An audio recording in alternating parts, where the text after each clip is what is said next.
सखी सहेली मेरी मेरी जिंदड़िए, कोई हर प्रभ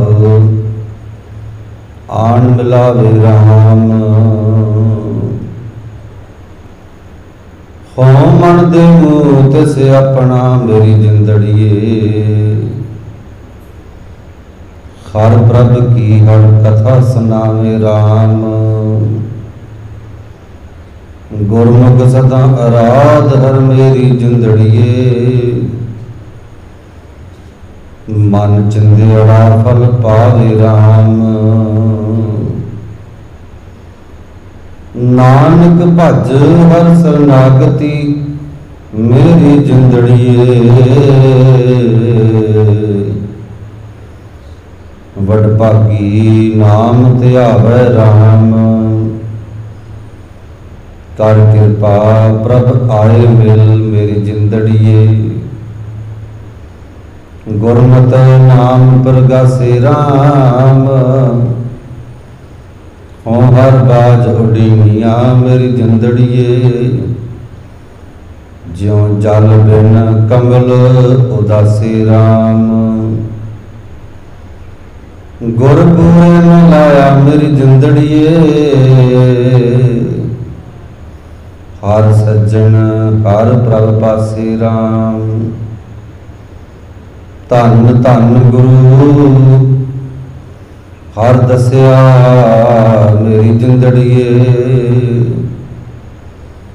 जन नानक नाम बिगासे राम। डंडाउत बंधन अनक वार, सर्ब कला समरथ। डोलन ते राखो प्रभु, नानक दे कर हथ। डोलन ते राखो प्रभु, डोलन ते राखो प्रभु, नानक दे कर हथ। जुग जुग अटल शब्द गुरु धन श्री गुरु ग्रंथ साहिब महाराज जी की पावन पवित्र गोद अंदर अमृत वेले दे दीवाना की हाजरी भर रहे प्यारे सतसंगी जनों, बड़े भाग ने आपां नूं अमृत वेला गुरु की गोद विच बैठ के बतीत करन दा सुभाग समा प्राप्त होया है। आओ आप जी ने बड़े प्यार अते सत्कार दे नाल सतगुरां दी बाणी पाठ सरवण कीते ने। रल मिल के शब्द विचार करन दा यतन करिए।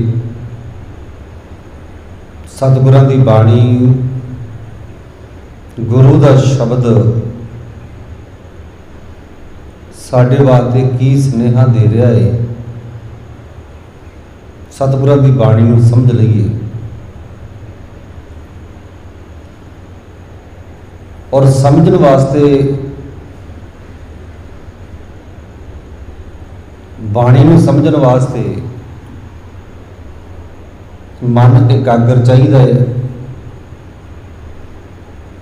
सुरत ध्यान साडा विच होवे और शुरू तो लैके एंड तक पूरे शब्द नूं सुनिया जावे तां उस शब्द की समझ लगती है, क्योंकि इक्को ही प्रकर्म हुंदा जिहड़ा एक शब्द अंदर सतगुरु जी पूरा करते हैं। वखरा कोई प्रकर्म नहीं, इक्को ही प्रकर्म शुरू कर दिता तो उन्होंने ही नेपरे चाढ़ते हैं पातशाह जी। और उसकी समझ तां ही लग सकती है जे आप शुरू तो लैके एंड तक उस शब्द नूं ध्यान दे नाल सुन लवांगे तां। ਵੱਡੀ ਸਾਡੇ ਵਿੱਚ ਘਾਟ ਇਹੀ ਹੈ, ਸਭ ਤੋਂ ਵੱਡੀ ਘਾਟ, ਕਿਉਂਕਿ ਅਸੀਂ ਸਤਿਗੁਰਾਂ ਦੀ ਬਾਣੀ, ਕਥਾ ਵਿਚਾਰ, ਪੂਰਾ ਸ਼ਬਦ, ਬਹੁਤ ਭਾਗਾਂ ਵਾਲੇ ਹੋਣਗੇ ਬਿਰਲੇ ਜਿਹੜੇ ਪੂਰਾ ਸਮਾਂ ਕੱਢ ਕੇ ਪੂਰੇ ਸ਼ਬਦ ਦੀ ਵਿਚਾਰ ਸੁਣ ਕੇ ਜਾਂਦੇ ਹੋਣਗੇ। ਕੁਝ ਪਹਿਲਾਂ ਆਣ ਕੇ ਪਹਿਲਾਂ ਚਲੇ ਜਾਂਦੇ ਨੇ, ਕੁਝ ਦੇ ਮਨ ਅੰਦਰ ਇਹ ਹੈ ਵੀ ਅਰਦਾਸ ਵੇਲੇ ਹਾਜ਼ਰ ਹੋਣਾ ਹੈ, ਉਸ ਹਿਸਾਬ ਦੇ ਨਾਲ ਅਰਦਾਸ ਦੇ ਸਮੇਂ ਦੇ ਨਾਲ ਆਉਂਦੇ ਨੇ। ਜਦੋਂ ਆਨੰਦ ਸਾਹਿਬ ਦੀ ਬਾਣੀ ਨੇੜੇ ਤੇੜੇ ਹੋਵੇ, ਕੁਝ ਤੁਰਦੇ ਹੀ ਹੁੰਦੇ ਨੇ ਘਰੋਂ, ਜਦੋਂ ਆਪਾਂ ਪੜ੍ਹਦੇ ਹਾਂ ਵੀ ਆਨੰਦ ਭਿਆ ਮੇਰੀ ਮਾਏ, ਜਿਵੇਂ ਪ੍ਰਾਤਨ ਭੋਗ ਸਮੇਂ ਕਿਸੇ ਦੇ ਘਰੇ ਅਖੰਡ ਪਾਠ ਸਾਹਿਬ ਦਾ ਭੋਗ ਹੋਣਾ ਨਾ, ਤੇ 3 ਦਿਨ ਨਹੀਂ ਬਾਣੀ ਦੇ ਪ੍ਰਵਾਹ ਚੱਲਣੇ। ਤੀਸਰੇ ਦਿਨ ਫਿਰ ਜਦੋਂ ਪਾਠੀਆਂ ਸਿੰਘਾਂ ਨੇ 2-3 ਜਣਿਆਂ ਨੇ ਰਲ ਕੇ ਫਿਰ ਜਦੋਂ ਸ਼ਲੋਕ ਪੜ੍ਹਨੇ, ਤੇ ਜਦੋਂ ਫਿਰ ਆਵਾਜ਼ ਕੱਢਣੀ ਨਾ, ਗੁਣ ਗੋਬਿੰਦ ਗਾਇਓ ਨਹੀਂ, ਮਤਲਬ ਹੀਕ ਲਾਉਣੀ, ਜਦੋਂ ਉਦੋਂ ਫਿਰ ਬੀਬੀਆਂ ਨੇ ਮਾਝੇ ਦੇ ਵਿੱਚ ਇੱਦਾਂ ਹੁੰਦਾ ਸੀਗਾ ਵੀ ਕੌਲੀ ਦੇ ਵਿੱਚ ਆਟਾ ਪਾਉਣਾ, ਚਲੋ ਨਹੀਂ ਚਲੋ ਭੈਣਾਂ ਦਵਾ ਦਵ ਚੱਲੀਏ ਹੁਣ, ਤੇ ਬਾਬੇ ਨੇ ਭੋਗ ਵੀ ਸ਼ੁਰੂ ਕਰ ਦਿੱਤਾ। ਘਰੋਂ ਤੁਰੇ ਉਦੋਂ ਜਦੋਂ ਭੋਗ ਸ਼ੁਰੂ ਹੋ ਗਿਆ, ਤੇ ਆਉਂਦਿਆਂ ਆਉਂਦਿਆਂ ਭੋਗ ਪੈ ਜਾਣਾ ਹੈ, ਪਰ ਅਰਦਾਸ ਹੀ ਹੋਣੀ ਹੈ। ਅਰਦਾਸ ਹੋਈ ਹੈ, ਕੜਾਹ ਪ੍ਰਸ਼ਾਦ ਦੀ ਦੇਗ ਲਈਏ ਤੇ ਫਿਰ ਕਰ। ਸਤਿਗੁਰੂ ਜੀ ਬਾਣੀ ਅੰਦਰ ਸਾਨੂੰ ਕਹਿ ਕੀ ਰਹੇ, ਸਾਡੀ ਬੜੀ ਇੱਕ ਤਰਸਯੋਗ ਹਾਲਤ ਹੈ। ਬਾਣੀ ਜੀਵਨ ਜਾਚ ਹੈ, ਬਾਣੀ ਸਾਨੂੰ ਜਿਉਣ ਦਾ ਤਰੀਕਾ ਦੱਸਦੀ ਹੈ, ਪਰ ਅਸੀਂ ਇੱਕ ਪੂਜਾ ਤੱਕ ਸੀਮਿਤ ਰਹਿ ਗਏ, ਪੂਜਾ ਤੱਕ, ਤੇ ਦੁਨਿਆਵੀ ਦਾਤਾਂ ਪ੍ਰਾਪਤ ਕਰਨ ਤੱਕ।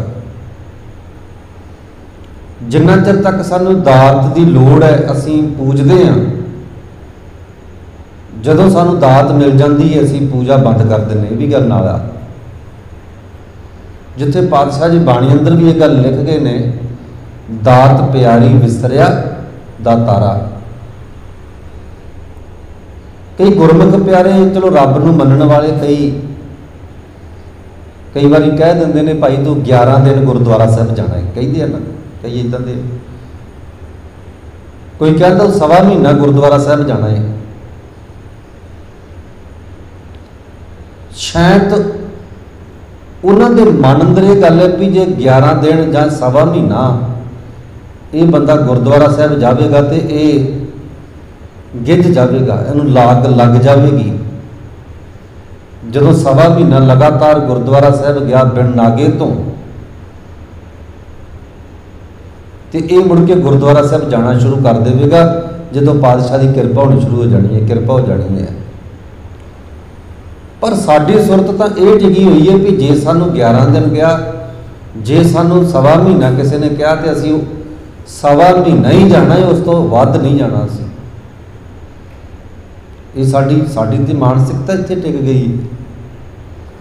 ਸ਼ਾਇਦ ਹੋ ਸਕਦਾ ਉਹਨੇ ਇਹ ਸੋਚ ਕੇ ਕਿਹਾ ਹੋਵੇ ਵੀ ਤੂੰ 1.25 ਮਹੀਨਾ ਗੁਰਦੁਆਰੇ ਗੁਰੂ ਘਰ ਜਾਇਆ ਕਰ, ਸੇਵਾ ਕਰਿਆ ਕਰ। ਕਈਆਂ ਨੂੰ ਤਾਂ ਇੱਦਾਂ ਵੀ ਕਹਿੰਦਾ ਸੇਵਾ ਕਰਕੇ ਆਇਆ ਕਰੋ ਜੀ। ਕਿੰਨਾ ਚਿਰ ਸੇਵਾ ਕਰਨੀ ਹੈ ਜੀ, ਇੱਦਾਂ ਵੀ ਪੁੱਛ ਲੈਂਦੇ ਆਪਾਂ। ਬਾਬੇ ਕਹਿੰਦੇ 1.25 ਮਹੀਨਾ ਸੇਵਾ ਕਰਨੀ ਹੈ, ਸ਼ਾਇਦ ਗਿੱਝ ਜੂ, ਗੇਜ ਪੈ ਜੂ, ਜਾਗ ਲੱਗ ਜੂਗੀ। ਪਰ ਨਹੀਂ, ਸਾਡੀ ਮਾਨਸਿਕਤਾ ਉੱਥੇ ਦੀ ਉੱਥੇ। ਇੱਥੇ ਤੇ ਸੇਵਾ ਜੇ ਕੋਈ ਕਰਦਾ ਹੋਵੇ ਨਾ, ਇਹ ਉਹਨੂੰ ਵੀ ਡੱਕਦੇ ਆ। ਜੇ ਕੋਈ ਆਉਂਦਾ ਹੋਵੇ ਨਾ, ਤੇ ਸਾਡੇ ਅੰਦਰ ਗੱਲਾਂ ਹੁੰਦੀਆਂ, ਇਹ ਰੋਜ਼ ਹੀ ਗੁਰਦੁਆਰਾ ਸਾਹਿਬ ਜਾ ਕੇ ਬਹਿ ਜਾਂਦਾ, ਪਤਾ ਨਹੀਂ ਕੀ ਗੱਲ ਹੈ, ਇਹ ਰੋਜ਼ ਹੀ ਸੇਵਾ ਕਰਦੀਆਂ ਉੱਥੇ ਬੀਬੀਆਂ, ਪਤਾ ਨਹੀਂ ਇਹਨੇ ਕੀ ਲੈਣਾ ਇਹਨੇ। ਸਾਡੀਆਂ ਤੇ ਆਹ ਸੋਚਾਂ ਬਣ ਚੁੱਕੀਆਂ ਨੇ। ਜੇ ਕੋਈ ਸੇਵਾ ਕਰਦਾ ਉਹਨੂੰ ਵੀ ਡੱਕਣ ਦੀ ਯਤਨ ਕਰਦੇ ਵੀ ਇਹ ਕਿਤੇ ਹਾੜੀ ਜਾਵੇ ਨਾ ਫਿਰ ਆ। ਖੈਰ, ਸਤਿਗੁਰੂ ਜੀ ਕਿਰਪਾ ਕਰਨ। ਗੁਰਮੁਖ ਪਿਆਰਿਓ, ਸਤਿਗੁਰਾਂ ਦੀ ਬਾਣੀ ਨੂੰ ਧਿਆਨ ਦੇ ਨਾਲ ਸਮਝ ਗਏ ਅਸੀਂ। ਕੋਈ ਦੁਨਿਆਵੀ ਕੰਮ ਵੀ ਕਰਨਾ ਹੋਵੇ ਤਾਂ ਉਹਨੂੰ ਬੜੇ ਧਿਆਨ ਦੇ ਨਾਲ ਸਮਝਦੇ ਹਾਂ। ਤੇ ਇੱਥੇ ਤੇ ਸਤਿਗੁਰਾਂ ਦੀ ਬਾਣੀ ਹੈ, ਅਗੰਮੀ ਗੱਲ ਹੋ ਰਹੀ ਹੈ, ਉਹਨੂੰ ਹੋਰ ਧਿਆਨ ਦੀ ਲੋੜ ਹੈ, ਸਮੇਂ ਦੀ ਲੋੜ ਹੈ। ਕੱਢ ਕੇ ਸਮਾਂ ਪਾਤਸ਼ਾਹ ਦੀ ਗੁਰੂ ਦੀ ਗੋਦ ਵਿੱਚ ਬੈਠ ਕੇ ਸਤਿਗੁਰਾਂ ਦੀ ਬਾਣੀ ਨੂੰ ਸਮਝਣ ਦਾ ਯਤਨ ਕਰੀਏ। ਆਓ ਜਿਹੜਾ ਸ਼ਬਦ ਆਪਾਂ ਪਰਸੋਂ ਆਰੰਭ ਕੀਤਾ ਸੀ, ਉਹਦੇ 4 ਬੰਦ ਸੀਗੇ, ਤੇ ਜਿਹਦੇ ਆਪਾਂ 2 ਬੰਦਾਂ ਦੀ ਵਿਚਾਰ ਕਰ ਲਈ ਸੀ, ਤੇ 2 ਬੰਦਾਂ ਦੀ ਵਿਚਾਰ ਰਹਿੰਦੀ ਸੀ। ਕੱਲ ਦਾ ਜੋ ਨਾਗਾ ਪੈ ਗਿਆ ਇੱਕ ਦਿਨ ਦਾ, ਦਾਸ ਨੂੰ ਕਿਤੇ ਜਾਣਾ ਪੈ ਗਿਆ, ਮੈਂ ਖਿਮਾ ਚਾਹੁੰਦਾ। ਸੋ ਆਓ 2 ਬੰਦਾਂ ਦੀ ਵਿਚਾਰ ਕਰਨ ਦਾ ਆਪਾਂ ਯਤਨ ਕਰੀਏ ਰਲ ਮਿਲ ਕੇ। ਪਾਤਸ਼ਾਹ ਜੀ ਫਰਮਾਨ ਕਰਦੇ ਨੇ, ਸਖੀ ਸਹੇਲੀ ਮੇਰੀਆਂ, ਮੇਰੀ ਜਿੰਦੜੀ ਹੈ। ਜਿੰਦੜੀ ਦਾ ਭਾਵ ਅਰਥ ਆਪਾਂ ਸਮਝ ਗਏ ਸੀਗੇ। ਜਿੰਦ ਨੂੰ ਕਿਹਾ, ਜਿਵੇਂ ਆਪਾਂ ਕਹਿ ਦਿੰਦੇ ਹਾਂ ਵੀ ਮੇਰੀ ਜਿੰਦ, ਮੇਰੀ ਜਾਨ, ਮੇਰਾ ਮਨ, ਮੇਰਾ ਦਿਲ, ਇਹ ਸਭ ਕੁਝ ਇੱਕ ਹੀ ਹੈ, ਇਹਦੀ ਪਰਿਭਾਸ਼ਾ ਇੱਕੋ ਹੀ ਹੈ। ਵੈਸੇ ਦਿਲ, ਮੈਂ ਬੇਨਤੀ ਕੀਤੀ ਸੀ, ਜਿਹੜਾ ਸਾਡੇ ਅੰਦਰ ਦਿਲ ਹੈ ਨਾ, ਇਹਦਾ ਜਿਹੜਾ ਕੰਮ ਹੈ ਸਰੀਰ ਨੂੰ, ਨਾੜੀਆਂ ਨੂੰ ਖੂਨ ਦੇਣਾ, ਪੰਪ ਦਾ ਕੰਮ ਕਰਦਾ ਜੇ ਸਾਇੰਸ ਮੁਤਾਬਕ ਦਿਲ ਜਿਹੜਾ ਹੈ। ਤੇ ਜਿਹੜਾ ਸਾਡਾ ਮਨ ਹੈ ਜਾਂ ਸਾਡੀ ਜਿਹੜੀ ਸੁਰਤ ਹੈ, ਇਹ ਸਾਡਾ ਦਿਮਾਗ ਜੀ। ਜੋ ਸਾਡੇ ਦਿਮਾਗ ਅੰਦਰ ਹੈ ਉਹੀ ਸਾਡੇ ਮਨ ਅੰਦਰ ਹੈ। ਸਭ ਕੁਝ ਸ਼ੁਰੂ ਦਿਮਾਗ ਤੋਂ ਹੋਣਾ ਹੈ। ਜੋ ਦਿਮਾਗ ਬੰਦੇ ਦਾ ਕੁਝ ਕਹਿ ਰਿਹਾ ਹੈ, ਅੰਦਰ ਆ ਰਿਹਾ ਹੈ, ਉਹੀ ਮਨ ਅੰਦਰ ਜਾ ਕੇ ਪੈਦਾ ਹੋ ਜਾਂਦਾ ਹੈ। ਮਨ, ਉਹਨੂੰ ਹੀ ਆਪਾਂ ਮਨ ਕਹਿ ਦਿੰਦੇ ਹਾਂ। ਧਿਆਨ ਦੇਣਾ ਜੀ। ਸਖੀ ਸਹੇਲੀ ਮੇਰੀਆਂ, ਮੇਰੀ ਜਿੰਦੜੀਏ, ਕੋਈ ਹਰ ਪ੍ਰਭ ਆਣ ਮਿਲਾਵੇ ਰਾਮ। ਇਹ ਮੇਰੀਓ ਸਹੇਲੀਓ, ਮੇਰੀਆਂ ਸਖੀਆਂ, ਕੋਈ ਮੈਨੂੰ ਉਸ ਰੱਬ ਦੇ ਨਾਲ ਆਣ ਕੇ ਮਿਲਾ ਦੇਵੇ, ਕੋਈ ਮੈਨੂੰ ਉਹਦੇ ਰੱਬ ਦੀ ਗੱਲ ਦੱਸੇ, ਉਹਦੇ ਨਾਲ ਮਿਲਾਵੇ ਮੈਨੂੰ। ਸਖੀ ਸਹੇਲੀ ਮੇਰੀਆਂ, ਮੇਰੀ ਜਿੰਦੜੀ ਹੈ, ਕੋਈ ਹਰ ਪ੍ਰਭ ਆਣ ਮਿਲਾਵੇ ਰਾਮ। ਸਖੀਆਂ ਨੂੰ ਇਹ ਗੱਲ ਕਹੀ ਜਾ ਰਹੀ ਹੈ ਤੇ ਮੈਨੂੰ ਕੋਈ ਉਸ ਰੱਬ ਦੇ ਨਾਲ ਮਿਲਾਵੇ, ਤੇ ਜੇ ਮੈਨੂੰ ਕੋਈ ਉਸ ਰੱਬ ਦੇ ਨਾਲ ਮਿਲਾ ਦੇਵੇ, ਮੈਨੂੰ ਕੋਈ ਰਸਤਾ ਦੱਸ ਦੇਵੇ ਵੀ ਆਹ ਰਸਤਾ ਉੱਥੇ ਜਾਂਦਾ ਹੀ। ਹਉ ਮਨ ਦੇਵੂ ਤਿਸ ਆਪਣਾ, ਮੇਰੀ ਜਿੰਦੜੀਏ, ਹਰ ਪ੍ਰਭ ਕੀ ਹਰ ਕਥਾ ਸੁਣਾਵੇ ਰਾਮ। ਵੈਸੇ ਬਾਹਲਾ ਕੋਈ ਵਲ ਫੇਰ ਨਹੀਂ ਹੈਗਾ, ਬਾਣੀ ਸਮਝਣ ਵਿੱਚ ਸੌਖਾ ਹੀ ਹੈ। ਕੋਈ ਮੈਨੂੰ ਇਹੋ ਜਿਹੀ ਸਖੀ ਸਹੇਲੀ ਮਿਲੇ ਜਿਹੜੀ ਮੈਨੂੰ ਰੱਬ ਬਾਰੇ ਦੱਸੇ ਤੇ ਰੱਬ ਨਾਲ ਮਿਲਾ ਦੇਵੇ, ਤੇ ਰੱਬ ਦੇ ਨਾਲ ਜਿਹੜੀ ਮਿਲਾਵੇ, ਮੈਨੂੰ ਆਪਣਾ ਮਨ ਦੇ ਦੇਵਾਂ। ਕਿਉਂਕਿ ਮਨ ਹੀ ਸਭ ਤੋਂ ਵੱਡੀ ਗੱਲ ਹੈ। ਜੇ ਮਨ ਨਾ ਦਿੱਤਾ ਫਿਰ ਤੇ ਮੇਲ ਨਹੀਂ ਨਾ ਹੋਣਾ। ਪਾਤਸ਼ਾਹ ਜੀ ਬਾਣੀ ਅੰਦਰ ਫਰਮਾਨ ਕਰਦੇ, ਮਨ ਵੇਚੇ ਸਤਿਗੁਰ ਕੇ ਪਾਸ। ਵੇਚਣ ਦਾ ਭਾਵ ਅਰਥ ਪਤਾ ਕੀ ਹੈ? ਬੈ ਕਰ ਦੇਣਾ, ਵੀ ਤੇਰਾ ਅਧਿਕਾਰ ਹੀ ਖਤਮ ਹੋ ਜਾਵੇ। ਜਿਹੜੀ ਚੀਜ਼ ਆਪਾਂ ਕਿਸੇ ਨੂੰ ਵੇਚ ਦੇਈਏ, ਆਪਣਾ ਅਧਿਕਾਰ ਖਤਮ ਹੋ ਜਾਂਦਾ ਉਹਦੇ ਤੋਂ। ਦੇ ਦਈਏ ਕਿਸੇ ਨੂੰ ਚੀਜ਼, ਗੱਡੀ, ਸਾਧਨ ਕੋਈ ਵੇਚ ਦਈਏ, ਜ਼ਮੀਨ ਜਾਇਦਾਦ ਵੇਚ ਦਈਏ, ਆਪਣਾ ਅਧਿਕਾਰ ਖਤਮ ਹੈ। ਅਗਲਾ ਜੋ ਮਰਜ਼ੀ ਕਰੇ ਨਾ ਕਰੇ, ਹੈ ਨਾ। ਕੋਈ ਐਸੀ ਸਖੀ ਸਹੇਲੀ ਮਿਲੇ ਜਿਹੜੀ ਰੱਬ ਨਾਲ ਮੇਰਾ ਮਿਲਾਪ ਕਰਾਵੇ ਤੇ ਮੈਂ ਆਪਣਾ ਮਨ ਉਹਨੂੰ ਦੇ ਦੇਵਾਂ। ਜਿੰਨਾ ਚਿਰ ਤੱਕ ਮੈਂ ਆਪਣਾ ਮਨ ਨਹੀਂ ਉਹਨੂੰ ਦਿੰਦੀ, ਮੇਰਾ ਮੇਲ ਨਹੀਂ ਹੋਣਾ। ਮੈਂ ਕਰਾਂ ਮਨ ਮਰਜ਼ੀਆਂ।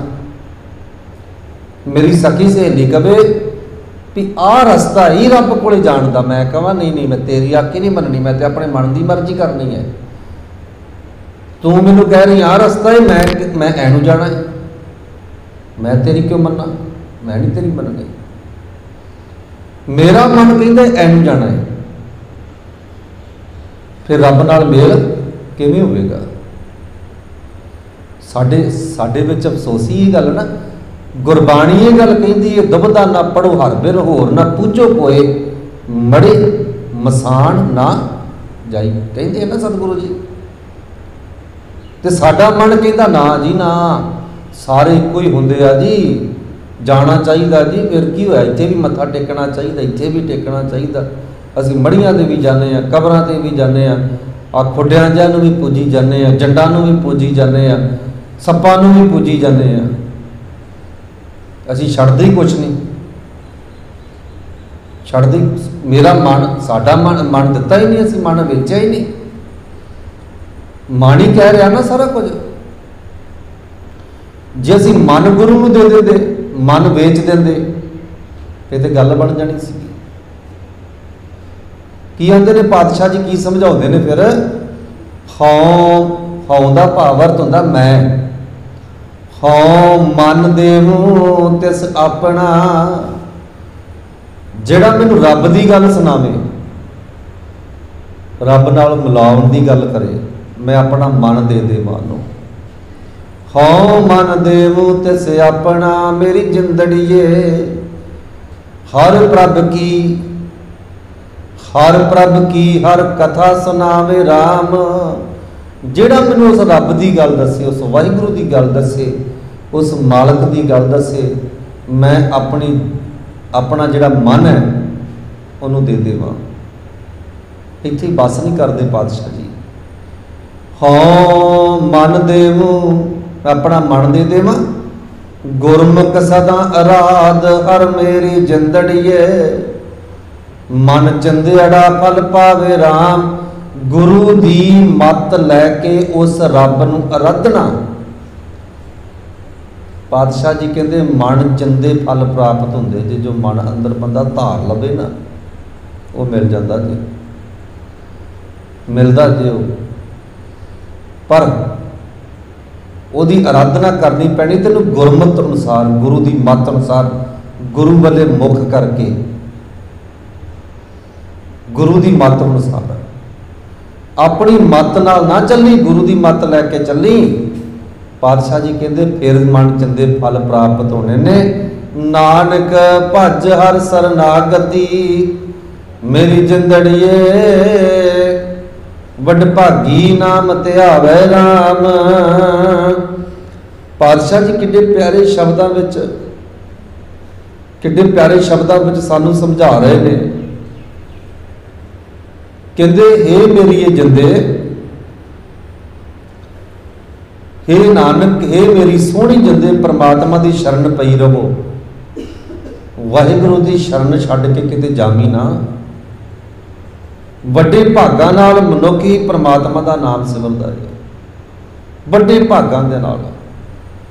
ਜੇ ਵੱਡੇ ਭਾਗ ਨੇ ਨਾ ਤਾਂ ਰੱਬ ਦਾ ਨਾਮ, ਆਪਾਂ ਇੱਥੇ ਬੈਠੇ ਹਾਂ ਤੇ ਵੱਡੇ ਭਾਗ ਨੇ ਗੁਰਮੁਖ ਪਿਆਰਿਓ ਆਪਣੇ, ਵੱਡੇ ਭਾਗੇ ਆ ਆਪਾਂ। ਗੁਰੂ ਦੀ ਗੋਦ ਵਿੱਚ ਬਹਿਣਾ ਵੱਡੇ ਭਾਗਾਂ ਦੀ ਨਿਸ਼ਾਨੀ ਹੈ। ਪਾਤਸ਼ਾਹ ਜੀ ਬਾਣੀ ਅੰਦਰ ਫਰਮਾਨ ਕਰਦੇ ਨੇ, ਵਿਣ ਭਾਗਾਂ ਸਤ ਸੰਗ ਨਾ ਲੱਭੇ। ਭਾਗਾਂ ਤੋਂ ਬਗੈਰ ਸੰਗਤ ਨਹੀਂ ਮਿਲਦੀ। ਨਾਲ ਹੀ ਪਾਤਸ਼ਾਹ ਜੀ ਕਰ ਕਿਰਪਾ, ਕਰ ਕਿਰਪਾ ਪ੍ਰਭ ਆਏ ਮਿਲ ਮੇਰੀ ਜਿੰਦੜੀਏ, ਗੁਰਮਤਿ ਨਾਮ ਪ੍ਰਗਾਸੇ ਰਾਮ। ਇਹ ਮੇਰੀ ਸੋਹਣੀਏ ਜਿੰਦੇ, ਪ੍ਰਭੂ ਦੀ ਕਿਰਪਾ ਹੀ ਉਹ ਮੈਨੂੰ ਆ ਮਿਲਦਾ ਹੈ, ਪ੍ਰਭੂ ਦੀ ਕਿਰਪਾ ਨਾਲ। ਇਹ ਜਿੰਦੇ ਗੁਰੂ ਦੀ ਮੱਤ ਤੇ ਤੁਰਿਆ ਹੀ ਹਰ ਨਾਮ ਹਿਰਦੇ ਵਿੱਚ ਚਮਕਦਾ। ਜੇ ਗੁਰੂ ਦੀ ਮੱਤ ਤੇ ਨਾ ਤੁਰਿਆ ਤੋ ਨਾਮ ਵਸਣਾ ਹੀ ਨਹੀਂ ਅੰਦਰ। ਗੁਰੂ ਦੀ ਮੱਤ ਤੇ ਤੈਨੂੰ ਤੁਰਨਾ ਪੈਣਾ ਹੈ। ਜਿੱਧਰ ਗੁਰੂ ਸਾਹਿਬ ਜੀ ਤੋਰਦੇ ਨੇ ਤੈਨੂੰ ਉਧਰ ਹੀ ਜਾਣਾ ਪੈਣਾ ਹੈ, ਤਾਂ ਅੰਦਰ ਨਾ ਵਸਣਾ ਹੈ, ਤਾਂ ਪਰਮੇਸ਼ਰ ਨਾਲ ਮੇਲ ਹੋ ਸਕਦਾ ਹੈ, ਤਾਂ ਤੇਰੇ ਕਾਰਜ ਸਿੱਧ ਹੋਣੇ ਨੇ। ਜੇ ਗੁਰੂ ਦੀ ਮੱਤ ਲੈ ਕੇ ਤੁਰੇ ਤਾਂ ਗੁਰਮਤਿ ਦੇ ਅਨੁਸਾਰ, ਗੁਰਮਤਿ ਅਨੁਸਾਰ ਧਿਆਨ ਦੇਣਾ। ਜੇ ਆਪਣੀ ਇੱਕ ਆਦਤ ਬਣੀ ਹੋਈ, ਆਪਾਂ ਕਹਿੰਦੇ ਗੁਰਮਤਿ, ਗੁਰੂ ਦੀ ਮੱਤ ਲੈ ਕੇ ਅਸੀਂ ਕਹਿੰਦੇ ਯਾਰ ਉਹ ਫਲਾਨਾ ਦੇਖ ਕੀ ਕਰਦਾ ਏ, ਉਹ ਢਿਮਕੜਾ ਦੇਖ ਇੱਦਾਂ। ਸਾਡੀ ਨਿਗਾਹ ਹੈਗੀ ਮਾੜਿਆਂ ਬੰਦਿਆਂ ਵੱਲੇ, ਜਿਹੜੇ ਭੈੜੇ ਬੰਦੇ ਨੇ। ਅਸੀਂ ਕਦੇ ਚੰਗੇ ਬੰਦੇ ਵਾਲੇ ਵੇਖਿਆ, ਕਦੇ ਚੰਗੇ ਬੰਦੇ ਦੇ ਗੁਣ ਗਾਏ, ਉਹ ਬੰਦਾ ਬੜਾ ਚੰਗਾ ਵੀ, ਉਹ ਬੜਾ ਰੱਬ ਨੂੰ ਮੰਨਣ ਵਾਲਾ ਜੀ, ਬੜੀ ਸੱਚ ਤੇ ਤੁਲਨ ਵਾਲਾ ਬੰਦਾ ਜੀ। ਵੀ ਕਦੀ ਕਿਹਾ ਹੋਵੇ ਅਸੀਂ ਫਲਾਨਾ ਬੰਦਾ ਰੱਬ ਨੂੰ ਮੰਨਣ ਵਾਲਾ, ਸੱਚ ਤੇ ਤੁਲਨ ਵਾਲਾ, ਗੁਰਬਾਣੀ ਪੜ੍ਹਨ ਵਾਲਾ, ਗੁਰਮਤ ਅਨੁਸਾਰ ਆਪਣਾ ਜੀਵਨ ਜਿਉਣ ਵਾਲਾ। ਕਦੀ ਪਿੰਡ ਵਿੱਚ ਆਪਾਂ ਵਡਿਆਈ ਕੀਤੀ ਹੋਵੇ ਕਦੀ ਕਿਸੇ ਦੀ ਇਸ ਤਰ੍ਹਾਂ? ਜੇ ਕੋਈ ਚੰਗਾ ਕੰਮ ਕਰਦਾ ਸੀ ਈਰਖਾ ਕਰਦੇ ਉਹਦੇ ਨਾਲ। ਇਹ ਨੋਟ ਕਰ ਲਿਓ, ਜੇ ਵੇਖ ਲਿਓ ਭਾਵੇਂ ਕਿਤੇ ਵੀ ਕੋਈ ਚੰਗਾ ਕੰਮ ਕਰਦਾ ਹੋਵੇ ਨਾ, ਕਿਸੇ ਦਾ ਭਲਾ ਕਰਦਾ ਹੋਵੇ, ਚੰਗਾ ਕੰਮ ਕਰਦਾ ਹੋਵੇ, ਅਸੀਂ ਤਾਂ ਉਹਦੇ ਨਾਲ ਈਰਖਾ ਕਰਨੀ ਸ਼ੁਰੂ ਕਰ ਦਿੰਦੇ ਹਾਂ ਵੀ ਇਹ ਕਾਹਤੋਂ ਕਰਦਾ। ਨੋਟ ਕਰ ਲਿਓ ਜੇ ਗੱਲ। ਜੇ ਕੋਈ ਸੇਵਾ ਸਿਮਰਨ ਗੁਰਬਾਣੀ ਪੜ੍ਹਨ ਵਾਲਾ ਹੋਵੇ, ਮਨੁੱਖਤਾ ਦੀ ਸੇਵਾ ਕਰਨ ਵਾਲਾ ਹੋਵੇ, ਚੰਗੇ ਪਾਸੇ ਕਿਸੇ ਨੂੰ ਲਾਉਣ ਵਾਸਤੇ, ਉਹਦੇ ਨਾਲ ਈਰਖਾ ਕਰਨੀ ਸ਼ੁਰੂ ਕਰ ਦਿੰਦੇ ਹਾਂ ਕਿ ਕਾਹਤੋਂ ਸੇਵਾ ਕਰਦਾ ਵੀ, ਕਿਉਂ ਕਰਦਾ ਸੇਵਾ। ਕਿਸੇ ਨਾ ਕਿਸੇ ਗੱਲੋਂ ਉਹਦਾ ਨਾਲ ਈਰਖਾ ਕਰਦੇ ਹਾਂ। ਧਿਆਨ ਦੇਣਾ ਜੀ। ਮੇਰੇ ਪਾਤਸ਼ਾਹ ਜੀ ਕੀ ਸਾਨੂੰ ਸਮਝਾਉਂਦੇ ਨੇ ਫਿਰ? ਕਰ ਕਿਰਪਾ ਪ੍ਰਭ ਆਏ ਮਿਲ ਮੇਰੀ ਜਿੰਦੜੀਏ, ਗੁਰਮਤਿ ਨਾਮ ਪਰਗਾਸੇ ਰਾਮ, ਹਉ ਹਰ ਬਾਜ ਉਡੀਣੀਆਂ ਮੇਰੀ ਜਿੰਦੜੀਏ, ਜਿਉ ਜਲ ਬਿਨ ਕਮਲ ਉਦਾਸੇ ਰਾਮ। ਹੇ ਮੇਰੀ ਸੋਹਣੀ ਜਿੰਦੇ, ਮੈਂ ਪਰਮਾਤਮਾ ਤੋਂ ਬਿਨਾਂ, ਵਾਹਿਗੁਰੂ ਤੋਂ ਬਿਨਾਂ ਕਮਲਾਈ ਹਾਂ। ਔਰ ਨਾਲ ਦੀ ਨਾਲ ਉਦਾਹਰਨ ਦੇਤੀ ਕਮਲ ਦੀ, ਕਮਲ ਦੇ ਫੁੱਲ ਦੀ। ਪਾਤਸ਼ਾਹ ਜੀ ਕਹਿੰਦੇ ਜਿਵੇਂ ਕਮਲ ਦਾ ਫੁੱਲ, ਉਹਦੇ ਕੋਲੇ ਪਾਣੀ ਨਾ ਹੋਵੇ, ਪਾਣੀ ਤੋਂ ਬਿਨਾਂ ਕੁਮਲਾ ਜਾਂਦਾ ਹੈ, ਉਦਾਸ ਹੋ ਜਾਂਦਾ ਹੈ। ਸਿੱਖਾ ਤੇਰਾ ਵੀ ਹਾਲ ਇੱਦਾਂ ਦਾ ਨਹੀਂ ਹੋਣਾ ਚਾਹੀਦਾ ਜਦੋਂ ਤੇਰੇ ਕੋਲ ਬਾਣੀ ਨਾ ਹੋਵੇ, ਬਾਣੀ ਨਾ ਹੋਵੇ, ਸਿਮਰਨ ਨਾ ਹੋਵੇ ਤੇ ਤੂੰ ਉਦਾਸ ਜਾ ਹੋ ਜਾਵੇਂ ਵੀ ਅੱਜ ਮੈਂ ਬਾਣੀ ਨਹੀਂ ਪੜ੍ਹੀ, ਅੱਜ ਮੈਂ ਬਾਣੀ ਨਹੀਂ ਸੁਣੀ, ਅੱਜ ਪੂਰੇ ਦਿਨ ਵਿੱਚ ਮੇਰੇ ਕੋਲ ਕੋਈ ਚੰਗਾ ਕੰਮ ਹੋਇਆ ਹੀ ਨਹੀਂ, ਮੈਂ ਅੱਜ ਪੂਰੇ ਦਿਨ ਵਿੱਚ ਕਿਸੇ ਦਾ ਭਲਾ ਨਹੀਂ ਕੀਤਾ, ਹੋਇਆ ਹੀ ਨਹੀਂ ਭਲਾ। ਉਦਾਸ ਹੋ ਜਾਵੇਂ, ਪੁੱਛੇ ਤੈਨੂੰ ਕੋਈ ਆਣ ਕੇ ਫਲਾਣਿਆ ਅੱਜ ਬੜਾ ਉਦਾਸ ਹੈ, ਉਦਾਸ ਜਿਹਾ ਲੱਗਦਾ ਹੈ, ਤੂੰ ਕਹਵੇਂ ਅੱਜ ਸਾਰਾ ਦਿਨ ਲੰਘ ਗਿਆ, ਮੇਰੇ ਕੋਲ ਕੋਈ ਚੰਗਾ ਕੰਮ ਨਹੀਂ ਹੋਇਆ, ਕਿਸੇ ਦਾ ਭਲਾ ਕਰਨ ਦਾ ਮੈਨੂੰ ਮੌਕਾ ਨਹੀਂ ਮਿਲਿਆ, ਚੰਗਾ ਕੰਮ ਕਰਨ ਦਾ ਮੈਨੂੰ ਮੌਕਾ ਹੀ ਨਹੀਂ ਮਿਲਿਆ। ਅੱਜ ਪਾਤਸ਼ਾਹ ਜੀ ਬਾਣੀ ਅੰਦਰ ਕਿੱਦਾਂ ਸਮਝਾਉਂਦੇ ਨੇ, ਸਾਨੂੰ ਧਿਆਨ ਦੇਣਾ ਜੀ। ਫਿਰ ਹਉ ਹਰ ਬਾਜ ਉਡੀਣੀਆਂ, ਬਾਜ ਹਉ ਦਾ ਭਾਵ ਅਰਥ ਮੈਂ, ਹਰ ਪਰਮੇਸ਼ਰ, ਬਾਜ ਉਹਦੇ ਤੋਂ ਬਗੈਰ, ਮੈਂ ਰੱਬ ਤੋਂ ਬਗੈਰ, ਵਾਹਿਗੁਰੂ ਤੋਂ ਬਗੈਰ। ਉਡੀਣੀਆਂ ਦਾ ਭਾਵ ਅਰਥ ਹੈ ਮੈਂ ਉਦਾਸ ਹਾਂ, ਮੈਂ ਉਸ ਪਰਮੇਸ਼ਰ ਤੋਂ ਬਗੈਰ ਉਦਾਸ ਹਾਂ। ਹਉ ਹਰ ਬਾਜ ਉਡੀਣੀਆਂ ਮੇਰੀ ਜਿੰਦੜੀਏ, ਮੈਂ ਕਿਉਂ ਉਦਾਸ ਹਾਂ? ਨਾਲ ਦੀ ਨਾਲ ਉਦਾਹਰਨ, ਜਿਉਂ ਜਲ ਬਿਨ ਕਮਲ ਉਦਾਸੇ ਰਾਮ, ਜਿਵੇਂ ਜਲ ਤੋਂ ਬਗੈਰ ਕਮਲ ਦਾ ਫੁੱਲ ਉਦਾਸ ਹੋ ਜਾਂਦਾ ਹੈ ਨਾ, ਉੱਦਾਂ ਮੈਂ ਰੱਬ ਤੋਂ ਬਗੈਰ, ਉਸ ਵਾਹਿਗੁਰੂ ਤੋਂ ਬਗੈਰ ਉਦਾਸ ਹਾਂ, ਉਦਾਸ ਹਾਂ ਉਹਦੇ ਤੋਂ ਬਗੈਰ। ਗੁਰ ਪੂਰੇ ਮਿਲਾਇਆ ਮੇਰੀ ਜਿੰਦੜੀਏ, ਗੁਰ ਪੂਰੇ ਮਿਲਾਇਆ ਮੇਰੀ ਜਿੰਦੜੀਏ, ਹਰ ਸੱਜਣ ਹਰ ਪ੍ਰਭ ਪਾਸੇ ਰਾਮ। ਹੇ ਮੇਰੀ ਸੋਹਣੀਏ ਜਿੰਦੇ, ਜਿਸ ਨੂੰ ਪੂਰੇ ਗੁਰੂ ਨੇ ਸੱਜਣ ਹਰੀ ਮਿਲਾ ਦਿੱਤਾ, ਪੂਰੇ ਗੁਰੂ ਨੇ, ਸਮਰੱਥ ਗੁਰੂ। ਸਾਡੇ ਕੋਲੇ ਪੂਰਾ ਗੁਰੂ ਕਿਹੜਾ ਹੈ ਜੀ? ਧੰਨ ਸ੍ਰੀ ਗੁਰੂ ਗ੍ਰੰਥ ਸਾਹਿਬ ਮਹਾਰਾਜ, ਜਿਹੜਾ ਲੋਕ ਪ੍ਰਲੋਕ ਵਿੱਚ ਸਾਡੀ ਸਹਾਇਤਾ ਕਰਦਾ ਹੈ। ਸਮਰੱਥ ਗੁਰੂ, ਪੂਰਾ ਗੁਰੂ। ਆ ਦੁਨੀਆ ਤੇ ਬੜੇ ਦੇਹਧਾਰੀ ਗੁਰੂ ਹੋਏ, ਬੜੇ। ਤਾਂ ਹੀ ਗੁਰੂ ਗੋਬਿੰਦ ਸਿੰਘ ਮਹਾਰਾਜ ਨੇ ਦੇਹਧਾਰੀ ਜਿਹੜੀ ਪ੍ਰਥਾ ਸੀ ਖਤਮ ਕਰ ਦਿੱਤੀ ਤੇ ਸਾਨੂੰ ਗੁਰੂ ਗ੍ਰੰਥ ਸਾਹਿਬ ਮਹਾਰਾਜ ਦੇ ਲੜ ਲਾ ਦਿੱਤਾ ਤੇ ਇਹ ਗੱਲ ਕਹਿ ਦਿੱਤੀ, ਸਭ ਸਿੱਖਣ ਕੋ ਹੁਕਮ ਹੈ ਗੁਰੂ ਮਾਨਿਓ ਗ੍ਰੰਥ। ਸਾਰਿਆਂ ਨੂੰ ਮੇਰਾ ਹੁਕਮ ਹੈ, ਜਿਹੜੇ ਸਿੱਖ ਅਖਵਾਉਣ ਵਾਲੇ ਨੇ, ਵੀ ਮੰਨਣਾ ਹੈ ਤੇ ਧੰਨ ਸ੍ਰੀ ਗੁਰੂ ਗ੍ਰੰਥ ਸਾਹਿਬ ਮਹਾਰਾਜ ਸ਼ਬਦ ਗੁਰੂ ਨੂੰ ਮੰਨਣਾ ਹੈ।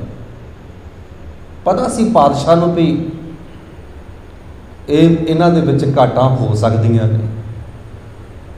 अज बहुत ने जिहड़े अपने आप नूं गुरु खवाउण वाले बड़े ने, आसाराम वर्गे भी तो अपने आप नूं गुरु ही खवाउंदे आ ना। किहड़ियां करतूतां ने फिर। चाचे सौदे वाला देख लो तुसीं, निरंकारीए देख लो तुसीं, नरक धारीए अपने आप नूं गुरु खवाउंदे सी ना।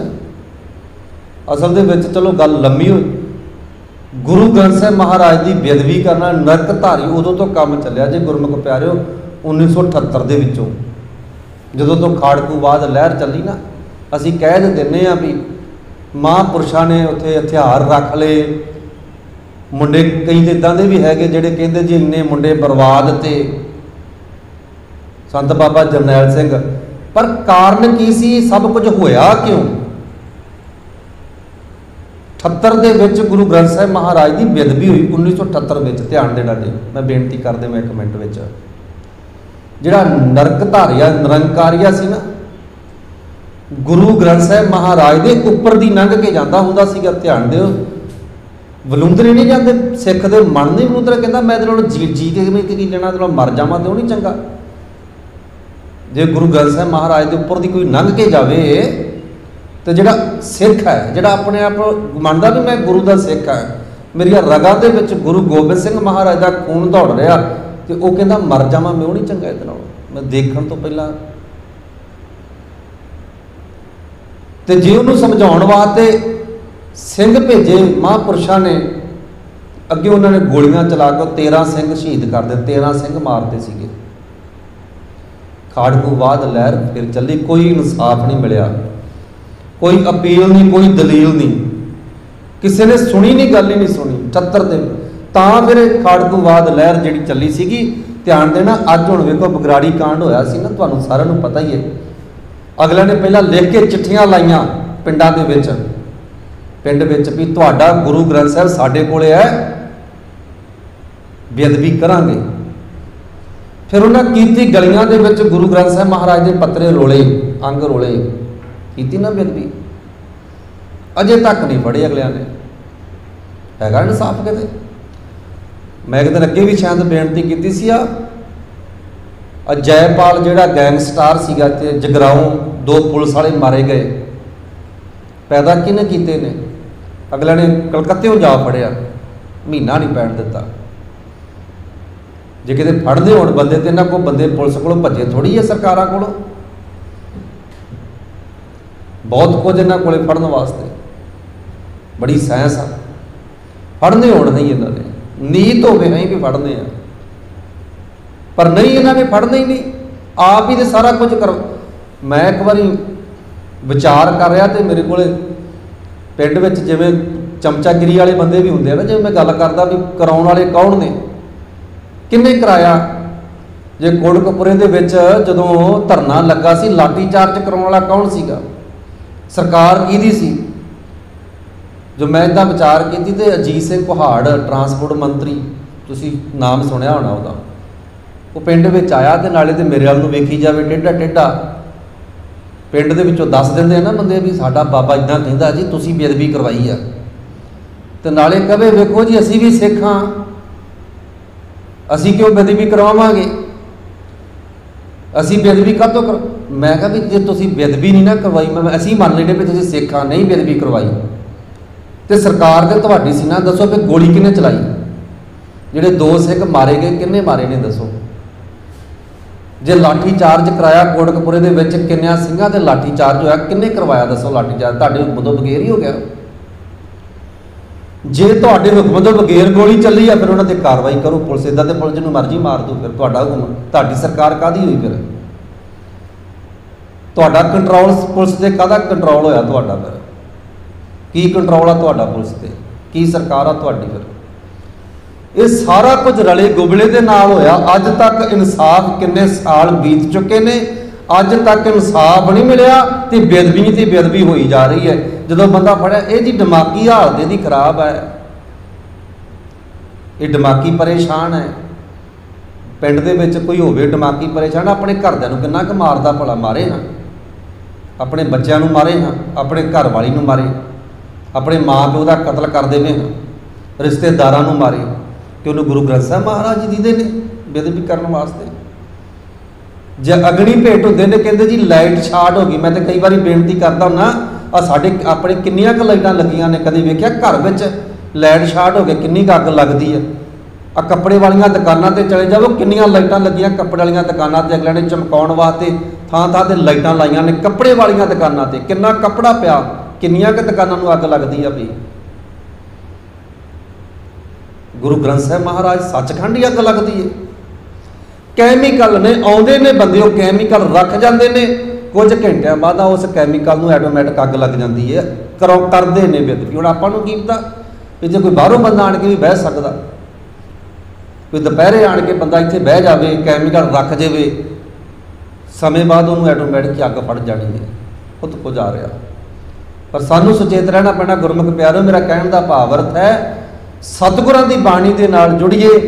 ते नाल दी नाल मैं एक दिन अगे भी बेनती की सीगी, धन श्री गुरु ग्रंथ साहिब महाराज पातशाह सानू सुचेत करते हैं अंदरों भी तो बाहरों भी। तो खीरलियां पंक्तियां अंदर पातशाह जी सानू समझाउंदे ने, कर किरपा प्रभ आए मिल मेरी जिंदड़िए, गुरमत नाम परगासे राम, हौं हर बाज उडीनिया। परमेश्वर तो बगैर, गुरु तो बगैर मैं उदास हो जानी। जे किवें? जिवें पानी तो बगैर कमल का फुल उदास हो जाता है। गुर पूरे मिलाया मेरी जिंदड़िए, समर्थ गुरु धन श्री गुरु ग्रंथ साहिब महाराज जिन्हें उस परमेश्वर के नाल मिला दिता। हर सज्जन हर प्रभ पासे राम, धन धन गुरु हर दसिया मेरी जिंदड़िए, जन नानक नाम बिगासे राम। खीरलियां पंक्तियां अंदर पातशाह जी फरमान करते हैं, ए दास नानक ये मेरी सोहनी जिंदे गुरु सलाउण जोग है। गुरु ने जिसनूं परमात्मा की दस पा दी, उसका हिरदा नाम की बरकत नाल खिड़ जाता है, अंदरों प्रसन्न हो जाता है, अंदरों खुश हो जाता है वह मन, अंदरों आनंदमई हो जाता है वह मन। किहदा?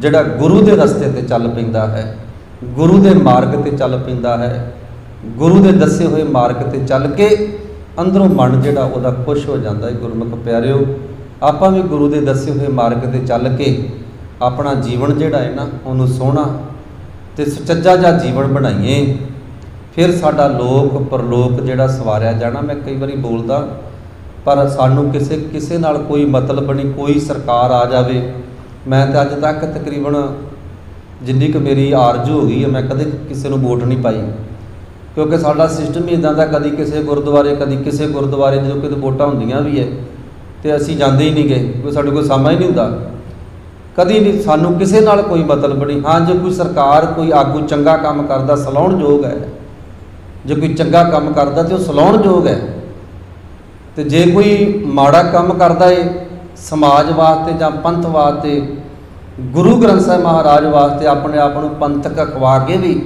हुण पिछे जे मैं हुणे अकालियां की गल कीती है, जे कांग्रेस की गल करदी है तो सौवां खा के मुकर जाते हैं अगले। कितनी वड्डी बेअदबी करते हैं, वो कितनी वड्डी बेअदबी है। मैं दोनों की गल करदा है ना। तो गुरमुख प्यारो, असी समझना है, असी गुरु की मत अनुसार चलना है। वेखो, मैं कई बार बेनती की है, जलियांवाले बाग तुसीं गए हो तो जदों उत्थे गोली कांड होया, किन्ने सिंह किन्ने साडे भरा वड्डे वडेरे शहीद हो गए जलियांवाले बाग दे विच, ते गोलियां के निशान अगले ने अजे तक सामभ के रखे ने। जदों 84 विच अटैक होया, सब कुछ मेट के रख दिता, तो जिहड़ियां अज उत्थे इमारतां निकल रही ने, जिहड़े उत्थों दे वारस ने बुंगे, उन्हां नूं भी बंद कर दिता गया, बुंगे ढा दिते गए। साडियां निशानियां सी। मैं तो कई बार बेनती ये भी करता हुन्ना, साडे छोटे साहिबजादे जिन्ने कंधां दे विच चिणे गए, वो कंध तुहानूं लभणी नहीं। मैं एक दिन अगे भी बेनती की सीगी, मैं आगरे गया, दिल्ली गया, ताज महल देखा, लाल किला देखा, और उत्थे उन्होंने जिहड़ी चिप्पर डिग पैंदी है ना, किते ले डिग पैंदा उन्होंने भी सांभ लैंदे ने, उहदे आसे पासे जाली ला दिंदे ने। तो जदों बंदा किते उत्थे जांदा ना, तो ऐटोमैटिक लगदा भी ये वड्डिया वड्डिया राजा महाराजा का महला है, पता लगता है। ਸਾਂਭ ਕੇ ਰੱਖੀਆਂ ਹੋਈਆਂ ਇਮਾਰਤਾਂ ਅਗਲਿਆਂ ਨੇ ਸਾਡੀਆਂ ਇਮਾਰਤਾਂ ਢਾਹ ਢੇਰੀ ਕਰ ਦਿੱਤੀਆਂ ਨੇ। ਮੈਂ ਕਈ ਵਾਰੀ ਬੇਨਤੀ ਕੀਤੀ, ਆਉਣ ਵਾਲੇ ਸਮੇਂ ਦੇ ਵਿੱਚ ਤੁਹਾਡੇ ਇਤਿਹਾਸ ਨੂੰ ਵੀ ਅਗਲਿਆਂ ਨੇ ਮਿਥਿਹਾਸ ਦੱਸਣਾ ਹੈ, ਕਿਉਂਕਿ ਤੁਹਾਨੂੰ ਪੁਰਾਣਾ ਕੁਝ ਲੱਭਣਾ ਹੀ ਨਹੀਂ। ਬਾਬੇ ਨਾਨਕ ਦੇ ਨਾਮ ਤੇ ਇੱਟਾਂ ਜਿਹੜੀਆਂ ਨਾਨਕਸ਼ਾਹੀ ਇੱਟ, ਤੁਹਾਨੂੰ ਪਤਾ ਹੋਣਾ, ਵੱਡੇ ਬੈਠੇ ਹੋ, ਛੋਟੀ ਛੋਟੀ ਜਿਹੜੀ ਇੱਟ ਹੁੰਦੀ ਸੀ ਨਾਨਕਸ਼ਾਹੀ ਇੱਟ ਉਹਨੂੰ ਕਹਿੰਦੇ ਸੀਗੇ, ਨਾਨਕਸ਼ਾਹੀ ਇੱਟ, ਉਹ ਅਗਲਿਆਂ ਨੇ ਚੁੱਕ ਕੇ ਸੁੱਟ ਦਿੱਤੀਆਂ ਤੇ ਅੱਜ ਦੇ ਸਮੇਂ ਦੀਆਂ ਇੱਟਾਂ ਲਾਉਣੀਆਂ ਸ਼ੁਰੂ ਕਰ ਦਿੱਤੀਆਂ। ਉਹ ਸੁੱਟਤੀਆਂ ਵਾਧੂ ਜਗ੍ਹਾ ਤੇ ਕਵਾੜ ਦੇ ਵਿੱਚ, ਤੇ ਨਵੀਆਂ ਇੱਟਾਂ ਲਾ ਦਿੱਤੀਆਂ। ਨਾ ਜੀ ਅਸੀਂ ਸੇਵਾ ਕਰ ਰਹੇ ਹਾਂ, ਅਸੀਂ ਕਾਰ ਸੇਵਾ ਕਰ ਰਹੇ ਹਾਂ। ਕਾਰ ਸੇਵਾ ਦੇ ਨਾਮ ਹੇਠ ਮਾਰ ਸੇਵਾ ਹੋ ਰਹੀ ਹੈ। ਤੁਹਾਡੇ ਇਤਿਹਾਸ ਨੂੰ ਖਤਮ ਕਰਨ ਦਾ ਯਤਨ ਕੀਤਾ ਜਾ ਰਿਹਾ ਹੈ। ਪੁਰਾਣੀਆਂ ਡਿਉੜੀਆਂ ਬਣੀਆਂ ਮਹਾਰਾਜਾ ਰਣਜੀਤ ਸਿੰਘ ਦੇ ਵੇਲੇ ਦੀਆਂ ਢਾਹ ਦਿੱਤੀਆਂ ਜਾ ਰਹੀਆਂ ਨੇ। ਪੁਰਾਣੀਆਂ ਇਮਾਰਤਾਂ ਬਣੀਆਂ ਢਹਿ ਢੇਰੀ ਕਰ ਦਿੱਤੀਆਂ। ਲੋਹਗੜ੍ਹ ਕਿਲ੍ਹਾ ਬਣਿਆ ਸੀ ਗੁਰੂ ਸਾਹਿਬ, ਜਿੱਥੇ ਹਥਿਆਰ ਤਿਆਰ ਕਰਿਆ ਕਰਦੇ ਸੀ। ਮੈਂ ਇੱਕ ਦਿਨ ਅੱਗੇ ਵੀ ਉਹ ਵੀ ਢਾਹ ਕੇ ਗੁਰਦੁਆਰਾ ਸਾਹਿਬ ਬਣਾ ਦਿੱਤਾ। ਉੱਥੇ ਪੁਰਾਣੀਆਂ ਇਮਾਰਤਾਂ ਰਹਿਣ ਦਿਓ, ਗੁਰਦੁਆਰਾ ਪਾਸੇ ਬਣਾ ਦਿਓ। ਥੋੜ੍ਹੀ ਜ਼ਮੀਨ ਹੈ ਸਾਡੇ ਕੋਲ, ਹਜ਼ਾਰਾਂ ਕਿੱਲੇ ਨੇ ਸਾਡੇ ਪੰਥ ਕੋਲੇ, ਕਿੰਨੀ ਜ਼ਮੀਨ ਹੈ। ਗੁਰੂ ਘਰ ਬਣਾਉਣਾ ਜਿੱਥੇ ਮਰਜ਼ੀ ਬਣਾ ਦਿਓ, ਪਾਸੇ ਬਣਾ ਦਿਓ। ਪਰ ਜਿਹੜੀਆਂ ਪੁਰਾਣੀਆਂ ਇਮਾਰਤਾਂ ਇਤਿਹਾਸਕ ਜਿਹੜੀਆਂ ਨੇ, ਇਤਿਹਾਸਕ ਸਾਡੇ ਦਾਦਿਆਂ ਪੜਦਾਦਿਆਂ ਦੀਆਂ ਨੇ, ਮੈਂ ਕਹਾਂ ਮੈਂ ਆਪਣੇ ਦਾਦੇ ਦਾ ਘਰ ਸਾਂਭ ਕੇ ਬੈਠਾ ਹੋਇਆ ਜੀ, ਮੈਂ ਤਾਂ ਢਾਉਣਾ ਹੀ ਨਹੀਂ। ਜਿਹੜੀਆਂ ਸਾਡੇ ਗੁਰੂਆਂ ਦੀਆਂ ਨੇ ਇਤਿਹਾਸਕ ਜਗ੍ਹਾ, ਸਾਨੂੰ ਉਹ ਸਾਂਭ ਲੈਣੀਆਂ ਚਾਹੀਦੀਆਂ। ਗੁਰਮੁਖ ਪਿਆਰਿਓ, ਉਹ ਸਾਡੀਆਂ ਨਿਸ਼ਾਨੀਆਂ ਨੇ ਵੀ ਸਾਡੇ ਗੁਰੂ ਸਾਹਿਬ ਜੀ, ਸਾਡੇ ਛੋਟੇ ਸਾਹਿਬਜ਼ਾਦੇ ਨਾਲ ਨੀਹਾਂ ਦੇ ਵਿੱਚ ਚਿਣੇ ਹੋਏ ਸੀਗੇ। ਸਾਡਾ ਗੁਰੂ ਸਾਹਿਬ ਕੱਚੀ ਗੜੀ ਦੇ ਵਿੱਚੋਂ ਇੱਥੋਂ ਨਿਕਲ ਕੇ ਗਏ ਨੇ, ਬਸ ਇੱਥੇ ਜੰਗ ਲੜੀ ਸਾਡੇ ਵੱਡੇ ਸਾਹਿਬਜ਼ਾਦਿਆਂ ਨੇ। ਉਹ ਸਾਡਾ ਇਤਿਹਾਸ ਰਹਿਣਾ ਚਾਹੀਦਾ ਸੀਗਾ। ਸੋ ਇਹ ਸਭ ਕੁਝ ਮਲੀਆ ਮੇਟ ਕਰ ਦਿੱਤਾ ਜਾ ਰਿਹਾ। ਸਾਨੂੰ ਜਾਗਣ ਦੀ ਲੋੜ ਆ, ਤੇ ਗੁਰਮੁਖ ਪਿਆਰੇ ਜਾਗਾਂਗੇ ਵੀ ਕੀ, ਸਾਡੇ ਕੋਲ ਤਾਂ ਸਮਾਂ ਹੀ ਹੈ ਨਹੀਂ। ਇਹ ਵੀ ਗੱਲ ਨਾਲ ਜੇ ਕਿਤੇ ਸਾਨੂੰ ਕੋਈ ਪੰਥਕ ਹੋਕਾ ਦਿੰਦਾ ਹੈ ਨਾ ਵੀ ਆਓ ਵੀ ਆਪਾਂ ਇੱਥੇ ਗੱਲ ਕਰਨੀ ਹੈ, ਤਾਂ ਸਾਡੇ ਕੋਲ ਸਮਾਂ ਹੀ ਹੈ ਨਹੀਂ। ਕਿਸੇ ਕੋਲੇ ਵੀ ਸਮਾਂ ਹੈ ਨਹੀਂ। ਆਪਣੀ ਜ਼ਿੰਦਗੀ ਆਪਾਂ ਬਿਜੀ ਬਹੁਤ, ਆਪਾਂ ਆਪਣੀ ਜ਼ਿੰਦਗੀ ਦੇ ਵਿੱਚ ਹਰ ਬੰਦੇ ਕੋਲ ਟਾਈਮ ਹੈ ਨਹੀਂ ਗਾ। ਤੇ ਜੇ ਟਾਈਮ ਹੈ ਨਹੀਂ ਤੇ ਗੁਰਮੁਖ ਪਿਆਰਿਓ, ਫਿਰ ਕਿਵੇਂ ਇਹਨੂੰ ਤਬਦੀਲ ਕੀਤਾ ਜਾ ਸਕਦਾ ਹੈ, ਕਿਵੇਂ ਬਦਲਿਆ ਜਾ ਸਕਦਾ ਹੈ? ਸਮਾਂ ਵੀ ਕੱਢਣਾ ਪੈਣਾ ਹੈ।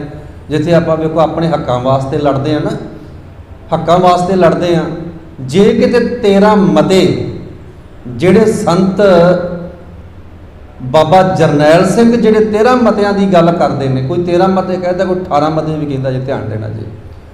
ਉਹਨਾਂ 13 ਮਤਿਆਂ ਦੇ ਵਿੱਚ ਕਿਸਾਨੀ ਹੱਕਾਂ ਦੀ ਗੱਲ ਵੀ ਆਉਂਦੀ ਹੈ। ਉਹਨਾਂ 13 ਮਤਿਆਂ ਦੇ ਵਿੱਚ ਆਪਣੇ ਪੰਜਾਬ ਦੇ ਪਾਣੀਆਂ ਦੀ ਗੱਲ ਵੀ ਆਉਂਦੀ ਹੈ। ਉਹਨਾਂ 13 ਮਤਿਆਂ ਦੇ ਵਿੱਚ ਮਾਂ ਬੋਲੀ ਪੰਜਾਬੀ ਦੀ ਗੱਲ ਵੀ ਆਉਂਦੀ ਹੈ। ਸਾਡੇ ਹੱਕਾਂ ਦੀ ਗੱਲ ਹੈ।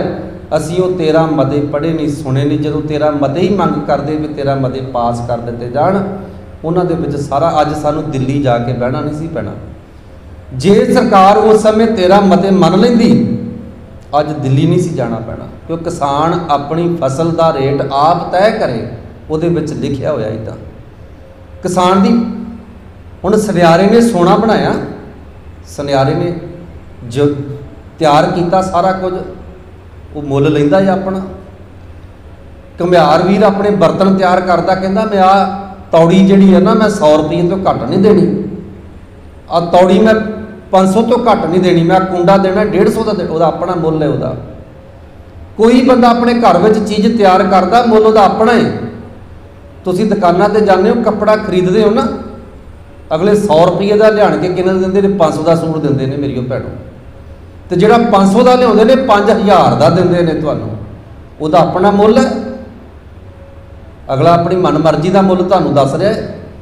ਕਿਸਾਨ 6 ਮਹੀਨੇ ਸੱਪਾਂ ਦੀਆਂ ਸਿਰੀਆਂ ਨੂੰ ਮਿੱਧਦਾ ਹੈ, ਤੇ ਰੇਟ ਕੌਣ ਤੈਅ ਕਰਦਾ ਹੈ? ਸਰਕਾਰਾਂ। ਰੇਟ ਕੌਣ ਲਾਉਂਦਾ ਹੈ?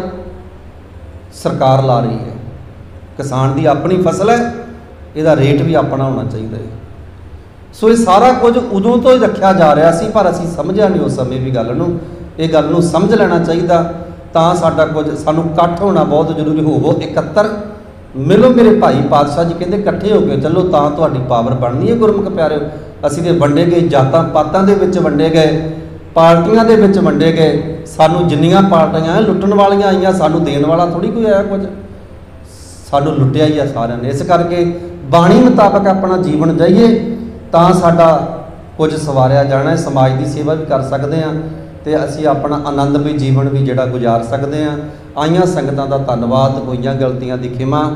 ਪਾਤਸ਼ਾਹ ਦੇ ਚਰਨਾਂ ਦੇ ਵਿੱਚ ਝੁਕਾਓ ਸੀਸ, ਬੁਲਾਓ ਫਤਿਹ, ਆਖੋ ਜੀ ਵਾਹਿਗੁਰੂ ਜੀ ਕਾ ਖਾਲਸਾ, ਵਾਹਿਗੁਰੂ ਜੀ ਕੀ ਫਤਿਹ। ਸਤਨਾਮ ਸ੍ਰੀ ਵਾਹਿਗੁਰੂ ਸਾਹਿਬ ਜੀ। ਰਾਮ ਕਲੀ ਮਹਿਲਾ ਤੀਜਾ। ਆਨੰਦ ਏਕ ਓੰਕਾਰ। ਸਤਿਗੁਰ ਪ੍ਰਸਾਦ।